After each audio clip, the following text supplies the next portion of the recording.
Oui, à toutes les personnes qui me suivent, je me nomme Jérémy Dominique Bissibo Ilunga, jeune leader katangais tchombiste. Journaliste, comme vous savez, nous sommes dans cette démarche, mais beaucoup plus l'importance, c'est que ce conflit nous a déchirés. Ce conflit nous a déchirés entre Katangais et aujourd'hui, si on ne sait pas se réconcilier et si on ne sait pas réconcilier nos deux leaders, nos deux porte-étendards, nous pensons que les Katangas et les Katangais ne parleront jamais dans l'histoire de ce pays.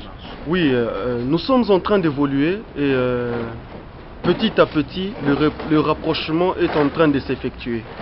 Mais nous pensons beaucoup plus que nous devons nous unir, nous qui sommes en train de réconcilier les deux leaders, parce que depuis un temps nous sommes en train de constater il y a deux camps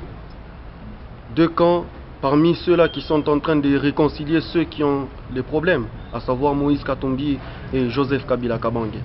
Et par rapport à ces deux camps, c'est ça qui pourra freiner l'évolution de cette réconciliation.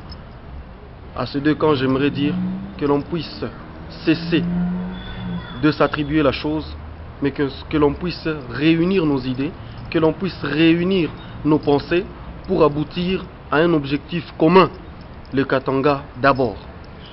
Oui, en cas d'échec de notre démarche, ça sera une honte pour les générations à venir, parce que l'histoire retiendra que nous avions échoué.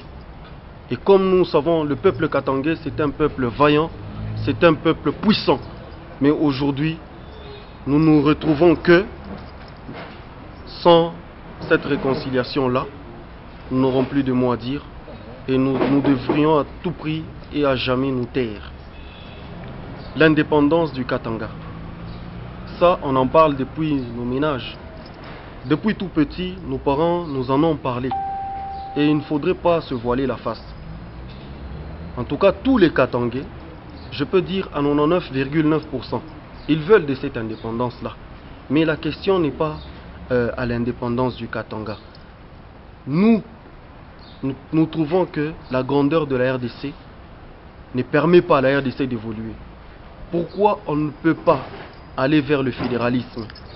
Parce que nous pensons que c'est une béquille sur laquelle la RDC pourra à jamais se reposer. En tout cas, parlant de l'indépendance, ça, nos parents nous ont parlé de bouche à oreille depuis notre enfance, depuis nos maisons. Chaque Katangais au moins, il a entendu parler de l'indépendance du Katanga, il a entendu parler de Moïse Tchombé, il a entendu parler de l'histoire du Katanga. Et au-delà de ça, nous pensons que la jeunesse, nous devons nous unir et pourquoi pas penser d'abord à réconcilier le Katanga, à réunifier le Katanga par une pétition et puis demander à ce que l'on aille vers le fédéralisme, que les Katanga se gèrent lui seul. C'est notre seule chance de pouvoir parler avec honneur du Katanga. C'est notre seule chance de pouvoir honorer nos ancêtres. C'est notre seule chance de pouvoir se tenir debout avec fierté. Si Moïse et Kabila ne savent pas se réconcilier, la population katangaise ne pourra jamais se réconcilier avec la terre katangaise.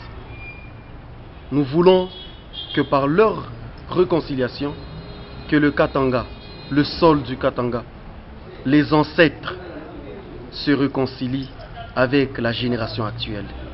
Et par là, nous en serons fiers. Le Katanga, c'est un état d'esprit. Le Katanga, c'est psychique. Le Katanga, c'est dans notre sang. Le Katanga, c'est dans nos veines. Le Katanga qui a été démembré, c'est sur le plan administratif. Mais sur le plan socio-culturel, le Katanga reste un et indivisible. Oui, par rapport au démembrement, nous avons tous suivi le père du Katanga, Antoine Gabriel Tungwakumwanza, qui a souhaité que la réconciliation se fasse à la place Moïse Tchombé. Et là, nous pensons et nous croyons que nous pouvons signer une pétition.